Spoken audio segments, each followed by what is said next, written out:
Halo, selamat datang para manusia bumi. Bertemu lagi bersama saya James Bond di sini yang selalu mengedit video alur film untuk kalian. Pada kesempatan kali ini saya akan merangkum sebuah film yang sangat mengesankan, yang dimana ketika saya menonton film ini saya merasa merinding. Karena memang film ini bergenre action horror, dan film ini berjudul A Monster Boy yang berasal dari negeri ginseng yaitu Korea Selatan, dan diperankan oleh kembaran jauh saya yaitu Yeo Jin-gu dan paman saya yaitu Kim Yeon Suk. Sedikit gambaran tentang film ini bahwa ada sekelompok perampok yang membesarkan seorang anak, yang dimana anak tersebut hasil penculikan, dan mereka berniat menjadikan anak tersebut sebagai monster pembunuh. Oke, jadi segitu aja dulu anjir. Nanti kalau kalian saya ceritakan lebih lama nggak jadi kalian tuh nggak jadi nonton gitu loh. Oke, tanpa banyak basa-basi langsung saja masuk kamar, tutup pintu, matikan lampu, pasangkan spray agar tidak kedengaran oleh tetangga, dan kita langsung saja masuk ke alur filmnya.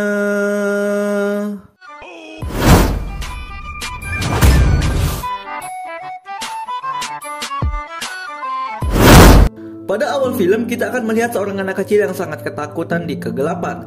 Entah kegelapan apa itu gue nggak tahu, mungkin kegelapan hantu atau kegelapan apa gue nggak tahu. Dan film pun langsung dimulai. Setelah itu scene beralih ke sebuah kereta yang dimana beberapa orang polisi yang sedang menyamar sedang mengawasi satu pria. Dan di samping kereta itu juga ada satu mobil yang mengikuti kereta tersebut. Tidak lama kemudian, salah satu penumpang kereta mengancam akan membunuh satu orang di sana jika polisi menangkapnya. Polisi yang ada di sana pun tidak bisa berbuat apa-apa, dan salah satu rekan mereka tertembak. Dan orang yang mengancam tersebut berhasil keluar dari kereta dan polisi kehilangan jejak karena mereka tidak turun dari kereta tersebut. Namun ketika penjahat tersebut turun dari kereta, ternyata ada satu orang polisi juga di sana yang sudah menunggunya.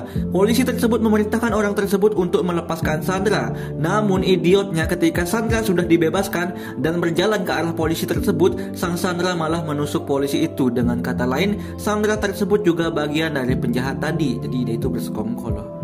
Setelah itu kita akan melihat mobil dan pria tadi yang membawa sebuah tanaman, yang dimana salah satu anggota penjahat tersebut ingin menembak tanaman tersebut, namun dihalangi oleh petuah di sana. Dan pada faktanya di dalam tanaman tersebut terdapat anak kecil yang diculik. Dengan kata lain, selain merampok dan membunuh, mereka juga menculik anak kecil. Dan di sana juga terlihat salah satu wanita yang kakinya dirantai. Entah mungkin dia itu dijadikan budak seksual gitu, budak seks. Lanjut, selanjutnya scene berpindah 15 tahun kemudian, yang dimana ada satu pria yang sedang dipijat oleh orang buta. Dan terlihat juga ada beberapa orang yang dimana mereka adalah perampok dan akan memasuki rumah pria tersebut. Dan ketika pintu tersebut berhasil dibobol, para perampok tersebut langsung memaksa sang pemilik rumah untuk membuka berangkasnya. Namun karena pemilik rumah berbohong, sehingga ia dengan terpaksa harus dibunuh. Sedangkan tukang pijat yang buta tadi tidak dibunuh karena mereka menganggap orang itu tidak bisa melihat, jadi nggak bisa kasih kesaksian. Yang pada faktanya sebenarnya pria buta itu bisa melihat, namun sedikit kayak rabun gitu loh, kayak katarak. Dan bersamaan dengan itu mereka semua langsung pergi dan dikejar oleh polisi. Tapi lagi-lagi perampok tersebut berhasil lolos. Dan di waktu bersamaan juga kita akan melihat seorang remaja yang dimana ia adalah anak di awal scene tadi, dan dia bernama Leo. Leo terlihat sebagai anak yang pendiam, dan terlihat juga dia memberikan satu buah jeruk kepada seorang gadis yang mungkin dia suka kepada gadis tersebut, jadi kayak PDKT gitu, modus. Selanjutnya scene beralih di rumah Leo, yang dimana semua orang di sana ia panggil sebagai ayah, karena memang perampok-perampok tersebut yang mendidik Leo dari kecil. Dan terlihat juga orang-orang di sana sedang asyik menghitung uang hasil rampasan mereka, dan Leo pun sedikit diberikan uang jajan. Nampaknya juga Leo sangat sayang kepada satu wanita di rumah itu. Kehasilan Leo dia diajari menembak. Ya intinya bagaimana caranya agar nanti Leo bisa menjadi perampok kelas kakap gitu loh. Terlihat juga kemampuan Leo yang sudah di atas rata-rata yang sangat hebat, dan semua pria di sana sangat menyayanginya. Di lain scene ternyata salah satu ayah dari Leo yang berperan sebagai bos berniat mengirim Leo ke luar negeri dan melanjutkan pendidikannya di sana, karena memang menurutnya Leo tidak cocok dengan mereka yang sebagai perampok. Leo seperti remaja pada umumnya, ia juga berjalan-jalan di kota dan melihat wanita-wanita cantik. Buaya. Setelah itu scene berpindah kepada pria buta yang dimana pria tersebut adalah saksi kejadian perampokan sebelumnya. Pada awalnya ia tidak mau memberikan kesaksian karena memang sebelumnya ia diancam oleh para perampok tersebut. Namun karena ia dipaksa oleh polisi sehingga ia sedikit menceritakan sketsa wajah pelaku. Tidak lama kemudian, karena perampok tersebut mendapatkan kabar bahwa pria buta yang tidak mereka bunuh itu memberikan kesaksian, sehingga mereka memerintahkan Leo untuk menembak saksi kejadian tersebut. Namun ketika Leo sudah membidik targetnya, bagongnya ia tidak bisa menembak karena ia seperti melihat monster-monster di balik mobil-mobil yang terparkir di sana, sehingga membuat ayahnya yang paling tua sangat kesal dengan Leo yang bodoh banget gak bisa nembak gitu loh, padahal dia pintar nembak. Namun mereka langsung melakukan rencana kedua, yaitu menculik saksi tersebut dan langsung dibunuh. Ketika sampai rumah, ayah dari Leo mengajarkan Leo agar menjadi orang yang kuat dan tidak lemah, yang dimana ia mendidik Leo sangat keras, berbeda dengan ayahnya yang lain yang memanjakan Leo. Selanjutnya mereka mendapatkan job lagi, yang dimana mereka harus merampok seorang pengusaha tua, dan mereka hanya diberikan waktu 10 menit. Awalnya mereka agak ragu, namun karena bayaran yang lumayan besar, sehingga mereka terpaksa mengambil resiko tersebut. Terlihat juga Leo sedang memperhatikan seorang gadis yang nampaknya juga dia mempunyai rasa ke gadis tersebut. Dan keesokan paginya tim mereka sudah bersiap mengamati rumah yang akan dirampok. Dan Leo pun ikut berpartisipasi dalam perampokan tersebut karena dia itu pandai membobol pintu, namun tidak pandai membobol hatiku. Apaan sih, goblok garing. Terlihat juga tim sniper memantau Leo yang mulai memasuki area rumah. Dan di waktu bersamaan pula satu mobil polisi memperhatikan Leo yang sedang mencoba membuka pintu rumah tersebut, karena memang keluarga tersebut kehilangan anak mereka ketika masih kecil. Polisi tersebut mencoba memanggil Leo, dan sniper pun bersiap menembak polisi tersebut jika Leo dalam keadaan terancam. Namun beruntungnya Leo berhasil membuka pintu tersebut sehingga polisi itu tidak curiga lagi dan langsung pergi. Ketika Leo sudah ada di dalam rumah tersebut, Leo melihat keadaan sekitar, dan di waktu bersamaan pula istri dari pemilik rumah meng-SMS suaminya bahwa rumah mereka disusupi oleh perampok. Dan Leo pun melihat istri kakek tersebut bersembunyi di dalam lemari. Namun karena dia mempunyai sisi yang berbeda dari ayah-ayahnya yang seorang perampok, sehingga ia hanya diam saja dan tidak melaporkan ibu-ibu tersebut ke ayah-ayahnya. Tidak lama kemudian kakek si pemilik rumah pulang dan mulai masuk ke dalam rumahnya, yang dimana ketika ia baru masuk ia langsung menelpon polisi. Namun sialnya kakek tua tersebut langsung dihantam pakai balok. Aduh cuk, kasihan lo gue sama kakek-kakek gitu. Ya walaupun film gue itu periang orangnya, nggak lihat nggak mudah gitu disiksa gitu. Dan ketika ayah-ayah dari Leo tahu bahwa Leo menyembunyikan dan membiarkan istri pemilik rumah tersebut kabur, ayahnya yang bersifat sangat keras atau yang paling tua mendatanginya dan langsung menampar Leo dengan sangat keras. Kemudian ayahnya menyuruh Leo untuk membunuh kakek tersebut. Namun sebenarnya Leo agak sedikit ragu dan takut. Tapi karena paksaan yang begitu keras dari ayahnya, sehingga Leo dengan terpaksa menembak kakek tersebut dengan membabi buta. Aduh kasihan gue cuk, padahal udah tua gitu, kenapa nggak dikasih ampun gitu, tembak tangannya aja gitu kakinya. Lanjut. Terlihat semua ayahnya tersenyum dibarengi dengan polisi yang datang dan memeriksa para saksi di sana. Setelah itu terlihat Leo yang kesehariannya hanya tidur karena mungkin menyesal dengan perbuatannya yang membunuh kakek tersebut. Dan ternyata ibu angkat dari Leo melihat sebuah foto Leo ketika masih kecil, yang dimana Leo menemukan foto tersebut di rumah kakek-kakek yang tadi mereka rampok. Kemudian terlihat salah satu polisi menyelidiki informasi yang diberikan oleh saksi sebelumnya. Dan sementara itu ayah dari Leo tahu bahwa Leo sudah mengetahui siapa orang tua aslinya. Dan di waktu bersamaan pula salah satu polisi yang tadi mendatangi rumah geng perampok tersebut. Dan polisi tersebut beralasan hanya ingin membeli sebuah pohon, karena memang perampok tersebut menyamar sebagai tukang kebun. Setelah itu Leo datang ke rumah kakek yang ia rampok sebelumnya dan mulai melihat di dalam suatu kamar, yang dimana di dalam kamar tersebut terdapat banyak mainan dan koran yang memberitakan anak mereka yang hilang 15 tahun yang lalu, yang dimana anak yang hilang tersebut mirip sama Leo, sehingga ia merasa sangat frustasi setelah melihat semua foto tersebut karena ia menganggap kakek yang ia bunuh tadi adalah bapaknya sendiri. Jadi kan nyesal jadinya. Dan ketika Leo akan pergi, ia menemukan istri dari kakek tersebut akan gantung diri, sehingga Leo dengan sekuat tenaga mencoba menggagalkan kejadian tersebut, atau dengan kata lain itu adalah ibu kandungnya. Kemudian terlihat seharian Leo belum pulang, dan salah satu ayahnya yaitu ketua geng mengatakan bahwa Leo harus segera dikirim ke luar negeri. Namun lagi-lagi ayah yang satunya atau yang paling tua berbeda pikiran. Ia mengatakan jangan pernah mencoba mengirimkan Leo ke luar negeri, karena Leo akan dijadikan perampok kelas kakap gitu loh, perampok besar gitu.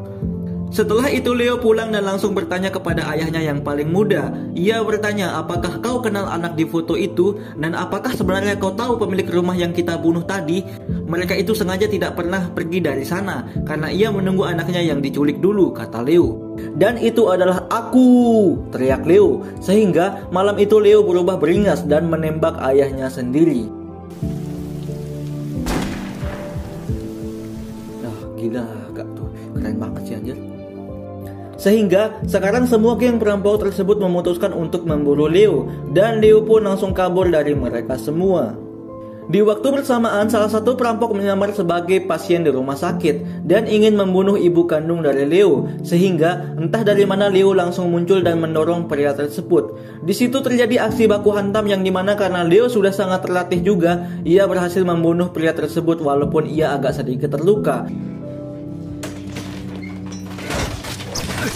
Dan pria tersebut pun langsung dilempar dari atas gedung. Anjir, beringas nggak tuh? Tiba-tiba anak pendiam menjadi beringas.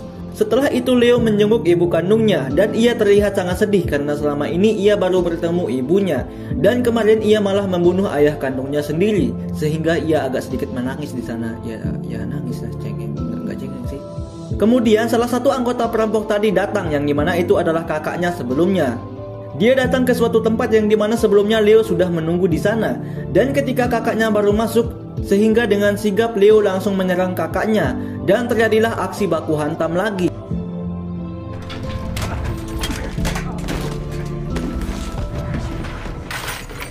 Yang dimana Leo sudah tidak peduli mau dia kakak gue kayak ayah gue kayak dia bukanlah darah daging gue. Dan sebenarnya di sana sudah terlihat bahwa kakaknya lah yang lebih kuat. Tapi lagi-lagi sang sutradara memenangkan Leo karena memang Leo adalah pemeran utama di dalam film ini. Emang pilih kasih itu sutradara itu. Makanya saya nggak mau jadi sutradara. Saya nggak mau pilih kasih. Cepat menyanyi. Kemudian Leo langsung kabur. Dilanjutkan Leo dikejar oleh ayahnya yang paling tua. Gila nggak tuh? Dulu ayah sendiri yang paling sayang gitu, sekarang malah musuhan gitu. Di sana terlihat terjadi aksi kejar-kejaran kayak di Fast and Furious gitu loh.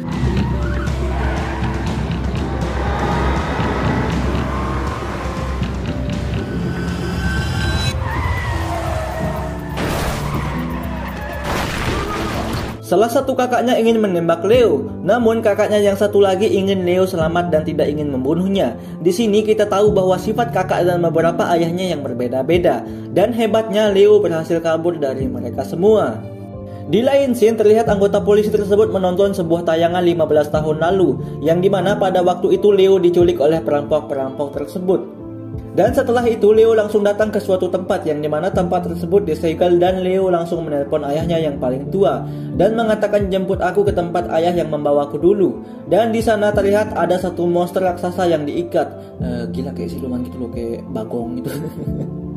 Dan ketika ayahnya datang ke tempat tersebut, di sana sudah terdapat beberapa mafia yang dimana mafia tersebut atasan dari perampok itu. Yang dimana ketika mafia tersebut mengancam ayah dari Leo, Leo yang sebelumnya sudah siap dengan snipernya perlahan menghabisi semua mafia di sana. Dan terjadilah aksi baku tembak kayak di film-film perang gitu loh, tembak-tembakan, aduar.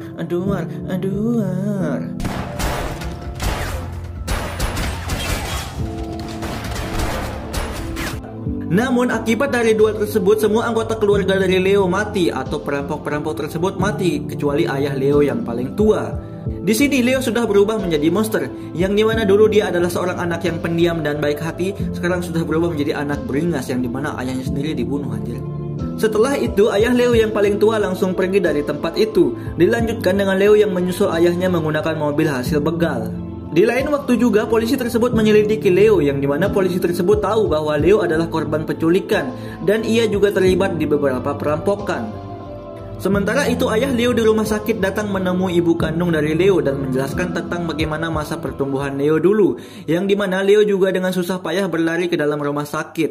Ayah Leo menceritakan bagaimana Leo tumbuh dengan sangat baik dan menjadi anak yang sangat pintar yang sebenarnya ayah dari Leo ini sangat sayang kepada Leo. Dan ketika Leo sudah sampai di depan kamar ibu kandungnya, kagetnya Leo melihat ibunya sudah tewas di kamar tersebut dengan bersimbah darah. Dan ia langsung teriak menangis, aduh mama aku, kenapa aku mati mamaku, gitu loh. Setelah itu Leo memutuskan kembali ke rumahnya dan menemui ayahnya yang paling tua yang tadi membunuh ibunya. Leo bertanya kenapa ia membunuh ibu kandungnya. Dan ketika ayah Leo sedang menyiksa ibu angkatnya, Leo menembak ayahnya dan bersamaan salah satu polisi terbangun dan menembak lengan Leo. Ayah Leo yang melihat Leo ditembak oleh polisi tersebut sangat kesal dan membunuh polisi tersebut dengan beberapa tembakan. Kemudian Leo meminta maaf kepada ayahnya bahwa ia mengaku salah dan mereka langsung berpelukan. Namun ketika sedang berpelukan, Leo menembak ayahnya langsung dan terlihat juga ayahnya menangis dan ia juga ikut menangis. Anjir, sad banget deh. Di sini ada apa ya? Anjir, sebenarnya sedih sih tapi agak gemes gitu juga sama ayahnya gitu. Dan setelah itu terlihat di akhir scene suatu perayaan yang ada di sekolah dan dihadiri oleh ketua mafia dari perampok tersebut. Dan bom, sebuah sniper menyasar ke kepala ketua mafia tersebut yang tidak lain itu adalah Leo yang menembak. Anjir, gila banget nggak tuh? Seorang yang pendiam tiba-tiba jadi ini beringas terus jadi sniper dadakan. Wah, mantap banget deh Leo nih. Bagus banget filmnya coba. Dan film pun tamat. Oke, terima kasih kalian para buaya yang sudah menyempatkan menonton video di channel ini. Yang dimana ketika kalian tidak menonton channel ini, saya akan merasa sangat-sangat sedih. Tanpa bantuan dari kalian mungkin saya sudah menyerah karena subscriber saya nggak naik-naik. Anjir, sehari aja kalau naik ya syukur banget. Oke, sedikit pesan moral dari film ini bahwa jangan pernah kamu meremehkan anak-anak pendiam atau anak nolep, termasuk saya. Karena masing-masing mereka mempunyai kelebihan yang tidak lain kelebihan mereka hanya menjadi beban keluarga. Oke, udah anjir, gue capek ngomong sebenarnya. Jangan lupa di subscribe ya, ditonton video lain jadi channel ini juga status seru loh. Ada psikopat gitu. Akhir kata biar lebih afdol gue ucapin assalamualaikum warahmatullahi wabarakatuh.